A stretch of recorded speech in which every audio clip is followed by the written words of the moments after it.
സംസ്ഥാനത്ത് നിന്ന് നിയമസഭയിൽ ഉന്നത വിദ്യാഭ്യാസവുമായി ബന്ധപ്പെട്ടിട്ടുള്ള 3 സർവകലാശാല ബില്ലുകൾ വരികയാണ്. ആദ്യത്തെ ബില്ല് സംസ്ഥാനത്ത് സ്വകാര്യ സർവകലാശാലകൾ ആരംഭിക്കുന്നതിന് വേണ്ടിയിട്ടുള്ള ഒരു ബില്ലാണ്. ഞങ്ങൾ തത്വത്തിൽ സ്വകാര്യ സർവകലാശാലകൾ ആരംഭിക്കുന്നതിനെതിരല്ല. പക്ഷേ ഈ ബില്ല് യഥാർത്ഥത്തിൽ കേരളത്തിലെ ഉന്നത വിദ്യാഭ്യാസ രംഗത്ത് നിലവിലിരിക്കുന്ന പ്രശ്നങ്ങളെ, അത് നേരിടുന്ന ഗൗരവതരമായ വിഷയങ്ങളെ അഡ്രസ്സ് ചെയ്തുകൊണ്ടുള്ളൊരു ബില്ലല്ല. മാത്രമല്ല, തട്ടിക്കൂട്ടി തയ്യാറാക്കിയൊരു ബില്ലാണ്. കേരളത്തിലെ ഉന്നത വിദ്യാഭ്യാസ രംഗം ഇന്ന് നേരിടുന്നത് 2 പ്രധാനപ്പെട്ട പ്രശ്നങ്ങളാണ്. ഒന്ന് ബ്രെയിൻ ഡ്രെയിനാണ്, കുട്ടികൾ വേറെ സ്ഥലത്തേക്ക് പോവുകയാണ്. 2, സർക്കാർ കോളേജുകളിലും എയ്ഡഡ് കോളേജുകളിലും അൺഎയ്ഡഡ് കോളേജുകളിലും വിദ്യാർത്ഥികൾ ഗൗരവതരമായി കുറഞ്ഞു വരികയാണ്. നിരവധി അൺഎയ്ഡഡ് എഞ്ചിനീയറിംഗ് കോളേജുകൾ പൂട്ടി. എയ്ഡഡ് കോളേജുകളിലും ഗവൺമെൻറ് കോളേജുകളിലും പ്രധാനപ്പെട്ട കോഴ്സുകളിൽ പോലും വിദ്യാർത്ഥികൾ ഇല്ലാത്ത സ്ഥിതിയിലാണ്.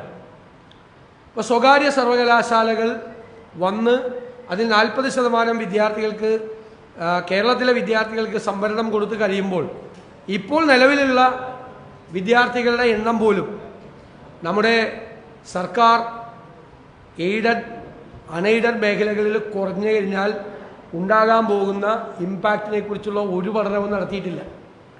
മാത്രമല്ല, ആർക്കാണ് ഇത് കൊടുക്കാൻ പറ്റുന്നത്? ആർക്കും കൊടുക്കാമെന്നുള്ള രീതി ശരിയല്ല. കേരളത്തിലെ വിദ്യാഭ്യാസ മേഖലയിൽ നിരവധി വർഷക്കാലമായി പ്രവർത്തിക്കുന്ന വിശ്വാസ്യതയുള്ള കോർപ്പറേറ്റ് ഏജൻസികളുണ്ട്. അവർക്കൊരു പരിഗണന കൊടുക്കണ്ടേ? സ്വകാര്യ സർവകലാശാലകൾ ആരംഭിക്കുമ്പോൾ അക്കാഡമിക് രംഗത്തും ഭരണരംഗത്തും ഒരുപാട് മികവ് തെളിയിച്ചിട്ടുള്ള, പ്രാഗൽഭ്യം തെളിയിച്ചിട്ടുള്ള നിരവധി കോർപ്പറേറ്റ് ഏജൻസികൾ കേരളത്തിൽ, കോർപ്പറേറ്റ് വിദ്യാഭ്യാസ ഏജൻസികൾ കേരളത്തിലുണ്ട്. അപ്പോൾ അവർക്കൊരു മുൻഗണന കൊടുക്കണം. കാരണം യാതൊരു അക്കാഡമിക് പാരമ്പര്യവും ഇല്ലാത്ത, യാതൊരു മുൻ പാരമ്പര്യങ്ങളും അക്കാഡമിക് രംഗത്തില്ലാത്ത സ്ഥാപനങ്ങൾക്ക് നിബന്ധനകൾ കൂടാതെ സ്വകാര്യ സർവകലാശാലകൾ കൊടുക്കുന്നതിന് മുൻപായി കേരളത്തിൽ ഈ രംഗത്ത് മികവ് തെളിയിച്ചിട്ടുള്ള സ്വകാര്യ സർവകലാശാലകൾക്ക് അംഗീകാരം കൊടുക്കണം. മാത്രമല്ല, കേരളത്തിലെ പൊതു സർവകലാശാലകളിൽ വിദേശത്ത് പുറത്തോ എവിടെയെങ്കിലും ക്യാമ്പസ് തുടങ്ങുന്നതിനുള്ള അനുവാദമില്ല. എന്നാൽ പുതിയതായി വരുന്ന സ്വകാര്യ സർവകലാശാലകൾക്ക് പുറത്ത് വിദേശത്ത് ക്യാമ്പസ് തുടങ്ങുന്നതിനുള്ള അനുവാദം കൊടുത്തിരിക്കുകയാണ്. അപ്പോൾ അത് കേരളത്തിൽ നിലവിലുള്ള പൊതു സർവകലാശാലകളെ തകർക്കുന്നതിന് കാരണമാകുമോ തുടങ്ങിയ ഗൗരവതരമായ വിഷയങ്ങൾ. പിന്നെ ഫീസ് സംബന്ധിച്ച് ഫീസ് അവർ തന്നെയാണ് നിശ്ചയിക്കുന്നത്. ഇപ്പോൾ ഇതിൻ്റെ ക്ലോസ് 11(6) അനുസരിച്ചിട്ട് ഫീസും മറ്റ് ചാർജുകളും നിശ്ചയിക്കുകയും ആവശ്യപ്പെടുകയും സ്വീകരിക്കുകയും ചെയ്യുക എന്നുള്ളത് വരുന്ന സർവകലാശാലകളാണ്. സർക്കാരിന് യാതൊരു തരത്തിലുള്ള നിയന്ത്രണവും അതിൻ്റെ മീതെ ഇല്ല എന്ന് പറയുന്നത് ദൗർഭാഗ്യകരമാണ്. ഞാനൊരു ആക്ഷേപം ഉന്നയിച്ചത്, ഇതൊരു ആലോചന കൂടെ ഇല്ലാതെ ശരിക്കൊന്ന് വായിച്ചു പോലും നോക്കാതെ തയ്യാറാക്കിയ ഒരു ബില്ലാണെന്നുള്ളതിൻ്റെ ഉദാഹരണം പറയാം. ക്ലോസ് 12 പ്രവേശനം, അഡ്മിഷൻ. എല്ലാ സർവകലാശാലയും അതത് സംഗതി പോലെ ഈ ആക്ടിലെയും ബന്ധപ്പെട്ട സ്റ്റാറ്റ്യൂട്ടുകളിലെയും വ്യവസ്ഥകൾക്കും UGCയുടെയും മറ്റ് റെഗുലേറ്ററി ബോഡികളുടെയും റെഗുലേഷനുകൾക്കും വിധേയമായി എല്ലാ വ്യക്തികൾക്കും പ്രവേശനം നൽകേണ്ടതാണ്. ഓക്കെ. അടുത്തത് അവിടുത്തെ പ്രൊവൈസോ എന്താണ്? എന്നാൽ നിർണയിക്കപ്പെട്ട അക്കാഡമിക് യോഗ്യതയോ നിലവാരമോ ഇല്ലാത്ത ഏതെങ്കിലും വ്യക്തിയെ ഏതെങ്കിലും പഠന കോഴ്സിലേക്ക് പ്രവേശിപ്പിക്കുന്നതിനോ, ഒരു നിലവാരം ഇല്ലാതെ, ഒരു അക്കാഡമിക് യോഗ്യതയില്ലാത്ത ഒരാളെ ഒരു പഠന കോഴ്സിലേക്ക് പ്രവേശിപ്പിക്കുന്നതിനോ, 2, ബിരുദമോ മറ്റ് അക്കാഡമിക് ബഹുമതിയോ നൽകുന്നതിനാവശ്യമായ ഏറ്റവും കുറഞ്ഞ നിലവാരത്തേക്കാൾ അതിനേക്കാൾ താഴ്ന്ന അക്കാഡമിക് റെക്കോർഡുള്ളതോ ആയ ഏതെങ്കിലും വിദ്യാർത്ഥിയെ സർവകലാശാലയുടെ പ്രവേശന പട്ടികയിൽ നിലനിർത്തുന്നതിനോ 1-ാം ഉപവകുപ്പിലെ വ്യവസ്ഥകൾ ബാധകമായിരിക്കില്ല. മനസ്സിലായേ? ഒരു ക്വാളിറ്റി ഇല്ലാത്തവന് അഡ്മിഷൻ കൊടുക്കാം, അവൻ്റെ അഡ്മിഷൻ നിലനിർത്താം. ഇത് എവിടെയെങ്കിലും കേട്ടിട്ടുണ്ട്? നിങ്ങളെടുത്ത് വായിച്ചു നോക്ക്. 12(1) അഡ്മിഷൻ പറഞ്ഞിട്ട് അതിൽ കുറച്ച് കണ്ടീഷൻ വെച്ചിട്ടുണ്ട്. എന്നാൽ ആ 1 ബാധകമല്ലെന്ന്. ആർക്കൊക്കെയാണ്? നിർണയിക്കപ്പെട്ട അക്കാഡമിക് യോഗ്യതയോ നിലവാരമോ ഇല്ലാത്ത ഏതെങ്കിലും വ്യക്തിയെ ഏതെങ്കിലും പഠന കോഴ്സിലേക്ക് പ്രവേശിപ്പിക്കുന്നതിന് ഒരു തടസ്സമില്ല. 2, ബിരുദമോ മറ്റ് അക്കാഡമിക് ബഹുമതിയോ നൽകുന്നതിന്. ബിരുദം കൊടുക്കണമെങ്കിൽ ആവശ്യമായ ഏറ്റവും കുറഞ്ഞ നിലവാരം ഉണ്ടാവില്ല. അതിനേക്കാൾ താഴ്ന്ന അക്കാഡമിക് റെക്കോർഡുള്ളതോ ആയ ഏതെങ്കിലും വിദ്യാർത്ഥിയെ സർവകലാശാലയുടെ പ്രവേശന പട്ടികയിൽ നിലനിർത്തുന്നതിനോ 1-ാം ഉപവകുപ്പ് ബാധകമല്ല, നിർത്താൻ. ഇങ്ങനെ ഏതെങ്കിലും ബില്ല് ഉണ്ടാക്കി വെക്കും.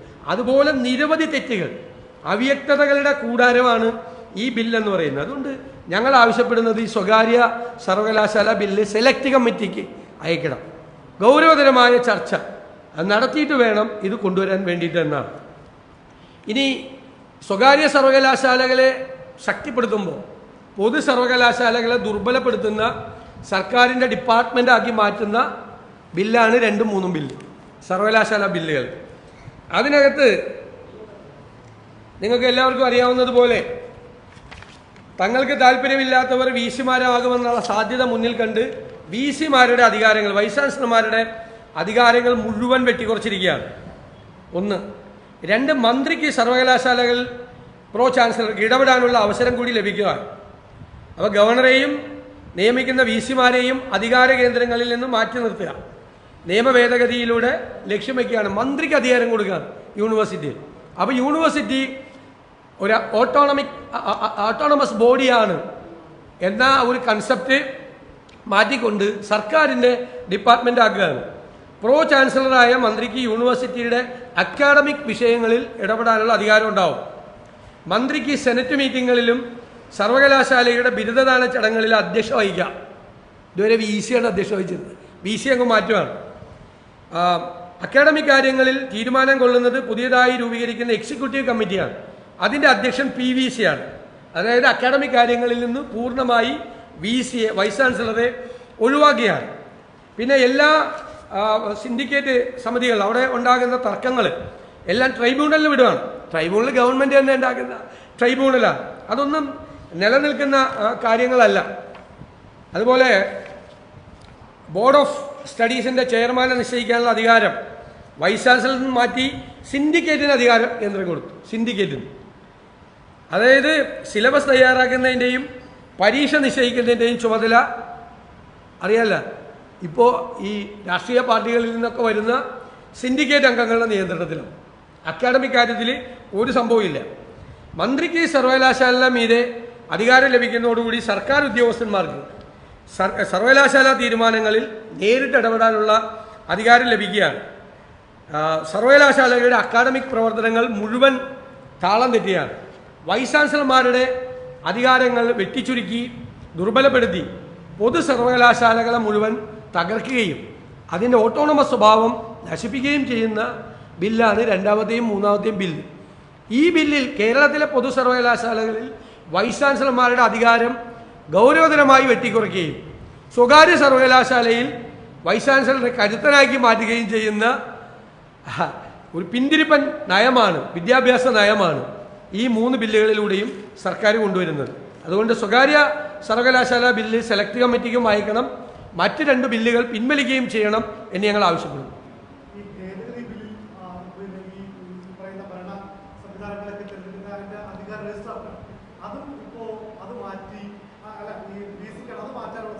കംപ്ലീറ്റ് അക്കാഡമിക് കാര്യങ്ങളിലും അഡ്മിനിസ്ട്രേറ്റീവ് കാര്യങ്ങളിലും മുഴുവൻ VCയെ മാറ്റിയാണ്. VC ഒരു നോക്കുകുത്തിയാണ്.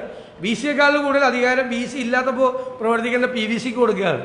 പ്രോ ചാൻസലറായ മന്ത്രിക്ക്, ചാൻസലർ ഇല്ലാത്തപ്പോഴാണ് പ്രോ ചാൻസലറുടെ റോള്, അതാണ് യൂണിവേഴ്സിറ്റി ആക്ടിൽ. അത് മാറ്റിയിട്ട് പ്രോ ചാൻസലർക്ക്, മന്ത്രിക്ക്, വിദ്യാഭ്യാസ മന്ത്രിക്ക് എല്ലാ കാര്യത്തിലും ഇടപെടാനുള്ള അധികാരം കൊടുക്കുക. അതാണ് പറഞ്ഞത്. നമ്മളെ വർഷങ്ങളായി നിലനിന്നിരുന്ന സർവകലാശാലകളുടെ ഓട്ടോണമസ് സ്വഭാവത്തെ മുഴുവൻ തകർത്ത് തരിപ്പണമാക്കുന്ന ബില്ലാണിത്.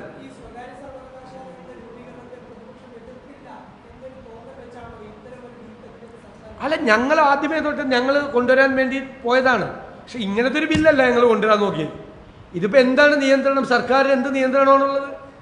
ഫീസ് അവർക്ക് നിശ്ചയിക്കാം, തോന്നിയതുപോലെ ഫീസ് വാങ്ങിക്കാം, എന്തു വേണമെങ്കിലും അവർക്ക് ചെയ്യാം, ആരെ വേണമെങ്കിലും വൈസ് ചാൻസലറായിട്ട് നിയമിക്കാം. വ്യവസായ വാണിജ്യ രംഗത്ത് പ്രവർത്തിക്കുന്ന ഒരാളെ വൈസ് ചാൻസലറാക്കാം. അക്കാഡമിക് യോഗ്യതയില്ല, അയാൾ SLC പാസ്സായിട്ടില്ലെങ്കിലും വൈസ് ചാൻസലറാക്കാം. ആണ് ഇത്. ബില്ല് വായിച്ചു നോക്ക്. പിന്നെ ഒരു യോഗ്യതയില്ലാത്തവനെയും വിദ്യാർത്ഥിയാക്കാം. അങ്ങനെയാണെങ്കിൽ എന്തുമാത്രം വിദ്യാർത്ഥികളായിരിക്കും കേരളത്തിൽ പല പരീക്ഷയും പാസ്സാ. ഇപ്പം നേരത്തെ പലരും PGക്ക് ചേർന്നിരുന്നത് പരീക്ഷ മറ്റേ മാർക്ക് ലിസ്റ്റ് തിരുത്തിയും വ്യാജ സർട്ടിഫിക്കറ്റ് സംഘടിപ്പിച്ച്, ഇനി അതിൻ്റെ ആവശ്യമില്ല. ഇനിയിപ്പോൾ ഡിഗ്രി പാസ്സായില്ലെങ്കിലും PGക്ക് ചേരാമല്ലോ. അല്ല, ഈ ബില്ല് ഒരു കാരണവശാലും ഇപ്പോൾ പാസ്സാക്കാൻ പാടില്ല. ഇത് സെലക്ട് കമ്മിറ്റിക്ക് അയച്ച് ഇത് നടപ്പാക്കിയ സംസ്ഥാനങ്ങളിൽ ഉണ്ടാക്കിയിരിക്കുന്ന ഗുരുതരമായ പ്രത്യാഘാതങ്ങൾ മനസ്സിലാക്കി ഈ ഏച്ചുകെട്ടിയ ഈ ബില്ല് കുറേ കൂടി നവീകരിച്ച് കുറേ കൂടി കേരളത്തിന് അനുസരണമായ രീതിയിൽ കൊണ്ടുവരണം. പിന്നെ ഇതെല്ലാം നോക്കണം, എന്ത് ഇമ്പാക്റ്റ് ഉണ്ടാക്കും. ഇത് വന്നു കഴിയുമ്പോൾ കേരളത്തിൽ എത്ര സ്ഥാപനങ്ങൾ പൂട്ടിപ്പോവും, സർവകലാശാലകൾ ഉൾപ്പെടെ പൂട്ടിപ്പോവും. ഈ രീതിയിലാണ് ഈ നിയമം വരുന്നതെങ്കിൽ എന്ത് ക്യാമ്പസില്ലെങ്കിൽ പിന്നെ എന്ത് സർവകലാശാല? ക്യാമ്പസിൽ കുട്ടികളില്ലെങ്കിൽ എന്ത് സർവകലാശാല? ഇപ്പം തന്നെ കുട്ടികളില്ല അല്ലേ? എത്ര എഞ്ചിനീയറിംഗ് കോളേജ് പൂട്ടി കേരളത്തിൽ? നിരവധി കൂട്ടുവാണ്. എയ്ഡഡും അൺഎയ്ഡഡ് പൂട്ടിക്കൊണ്ടിരിക്കുകയാണ്. എയ്ഡഡ് സ്ഥാപനങ്ങളിൽ കുട്ടികളില്ലാത്തതുകൊണ്ട് കോഴ്സുകൾ റദ്ദാക്കി. എനിക്കറിയാവുന്ന മധ്യ തിരുവിതാംകൂറിലൊരു കോളേജിൽ 4 ഇംഗ്ലീഷ് പ്രൊഫസർമാർ റിട്ടയർ ചെയ്തു. 4 ഇംഗ്ലീഷ് പ്രൊഫസർമാർ. പക്ഷെ വേക്കൻസി ഇല്ല. എന്താ കാര്യം? സ്റ്റുഡൻസ് ഇല്ല. ഇല്ലെങ്കിൽ 4 പേര് റിട്ടയർ ചെയ്യുമ്പോൾ 4 പുതിയ അധ്യാപകർക്ക് നിയമനം കിട്ടേണ്ടതാണ്. നിങ്ങൾ അന്വേഷിച്ച് നോക്കിയോ, പ്രശസ്തമായ ക്യാമ്പസുകളിൽ പോലും പ്രശസ്തമായ കോഴ്സുകൾ ഇപ്പം നമ്മളൊക്കെ പഠിക്കുമ്പോൾ 90% മാർക്കുണ്ടെങ്കിൽ മാത്രം മെറിറ്റിൽ അഡ്മിഷൻ കിട്ടുന്ന ഏറ്റവും ഡിമാൻഡുള്ള കോഴ്സുകളിൽ പോലും കുട്ടികളില്ല. പല PG കോഴ്സുകളും കട്ട് ചെയ്യാണ്. ഈ സാഹചര്യത്തിൽ കേരളത്തിലെ പൊതു സർവകലാശാലകളെയും ഉന്നത വിദ്യാഭ്യാസ രംഗത്തെയും ഈ സ്വകാര്യ സർവകലാശാലകൾ എങ്ങനെയാണ് ബാധിക്കാൻ പോകുന്നത് എന്നൊരു പഠനം നടത്തണ്ടേ? അതുകൊണ്ടാണ് ഞാൻ പറഞ്ഞത് ധൃതി പിടിച്ച് പാസ്സാക്കാതെ ഒന്നുകൂടി നോക്കി ചെയ്യാം.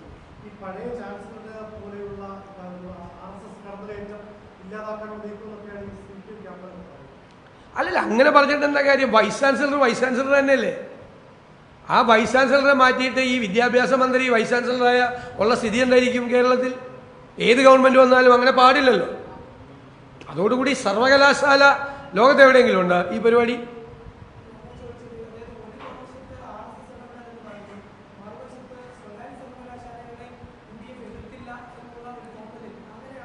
അല്ല, അങ്ങനെയെന്ന് പറഞ്ഞാൽ ഇതുപോലത്തെ ഒരു ബില്ലല്ലോ പാസ്സാക്കേണ്ടത്. സ്വകാര്യ സർവകലാശാല എന്ന് പറയുന്നത് ഇൻ പ്രിൻസിപ്പിൾ ഞങ്ങൾ എതിരല്ല. പക്ഷെ ഇങ്ങനൊരു ബില്ല് കൊണ്ടുവന്നാൽ വരാൻ പോകുന്ന സ്വകാര്യ സർവകലാശാലയെ കുറിച്ച് ഞങ്ങൾക്ക് ഭയമാണ്. അതിന് ഞങ്ങൾ എതിരാണ്, ഒരു സംശയം വേണ്ട. ഇങ്ങനെ വന്നാലുള്ള സ്ഥിതി എന്തായിരിക്കും? മാത്രമല്ല, ഇപ്പോഴത്തെ ഒരു പ്രത്യേക അവസ്ഥ ഒന്നും കൂടി പഠിക്കണ്ടേ? ഉന്നത വിദ്യാഭ്യാസ രംഗത്ത് നിലനിൽക്കുന്ന ഈ അവസ്ഥ പഠിക്കണ്ടേ? ഇവർ പറയുന്നത് ഈ പുറത്തേക്ക് പോകുന്ന കുട്ടികൾ ഈ സർവകലാശാലയെ പഠിക്കുമെന്നാണ്. പക്ഷെ പുറത്തേക്ക് പോകുന്ന കുട്ടികൾ പഠിക്കാൻ വേണ്ടി മാത്രമാണോ പോകുന്നത്? ആണോ?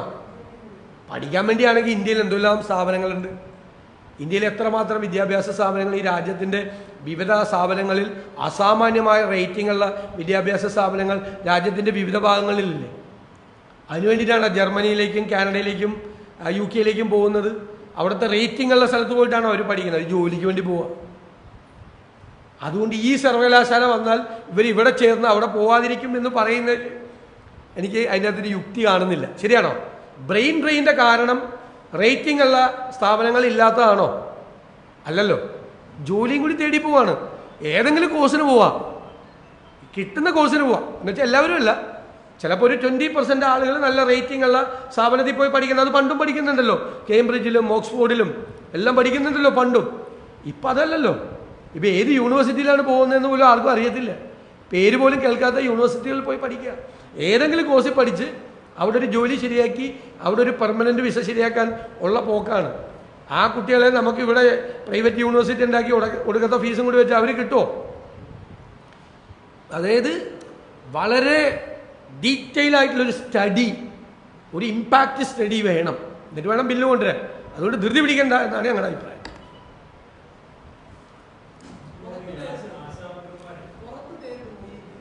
അല്ല, ഞങ്ങളത് ഇന്ന് ചർച്ച ചെയ്യട്ടെ. സർക്കാർ ഇപ്പോൾ ഞങ്ങൾ നേരത്തെ ബിസിനസ് അഡ്വൈസറി കമ്മിറ്റിയിലും ഈ നിർദ്ദേശം ഗവൺമെൻറ്റിൻ്റെ മുമ്പാകെ വെച്ചിട്ടുണ്ട്. ഞാൻ തന്നെ പറഞ്ഞിട്ടുണ്ട്. അപ്പോൾ ചോദിക്കട്ടെ.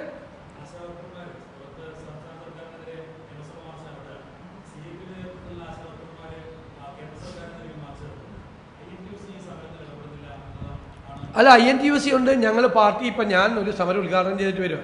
ആശാ വർക്കർമാർക്ക് പിന്തുണ പ്രഖ്യാപിച്ചുകൊണ്ട് കേരളത്തിൽ KPCC എല്ലാ ജില്ലകളിലും മാർച്ച് നടത്തുകയാണ്. ഇപ്പോൾ സെക്രട്ടേറിയറ്റിലേക്ക് ആ പിന്തുണ നൽകിക്കൊണ്ടുള്ള മാർച്ച് നമ്മളാണ് ഉദ്ഘാടനം ചെയ്തത്. അവർ ഈ പറയുന്നതിലൊരു ന്യായമില്ല. ഈ സമരത്തെ ചെയ്യുന്നവരെ ശത്രുക്കളെ പോലെ കാണുന്നത് ശരിയാണ്. കമ്മ്യൂണിസ്റ്റ് പാർട്ടിക്ക് യോജിച്ചാണ്. എന്തുമാത്രം സമരം ചെയ്ത പാർട്ടിയാണ് കമ്മ്യൂണിസ്റ്റ് പാർട്ടി.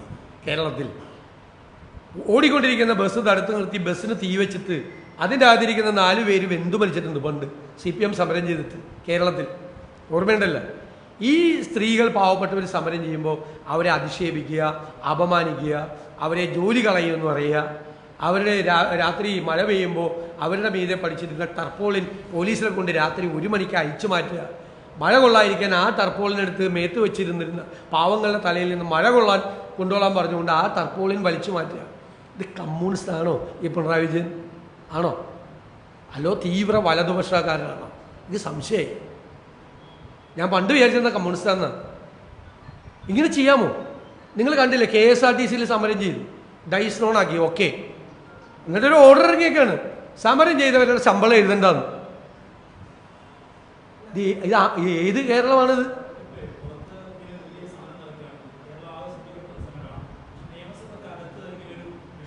ഞങ്ങൾ ഇന്നലെ നിയമസഭ കൂടിയത്, അതിനേക്കാൾ ഗൗരവമുള്ള വിഷയമല്ലേ ഞങ്ങൾ കൊണ്ടുവന്നത്.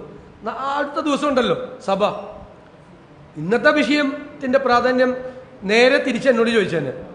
ഇത്രയും വലിയ വിഷയം ഉണ്ടായിട്ട് ഇന്ന് ഇതാണ് കൊണ്ടുവന്നത് നേരെ തിരിച്ചു ചോദിച്ചത് എന്നോട്. ഞാൻ മറ്റത് എടുത്തിരുന്നെങ്കിൽ നിങ്ങളല്ലേ പാർട്ടി.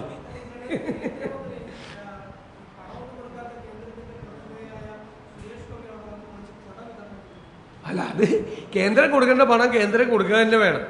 പക്ഷെ ഇത് കേന്ദ്രം കൊടുക്കാത്തത് കൊണ്ട് തരാത്തതെന്നല്ലല്ലോ പറഞ്ഞത്.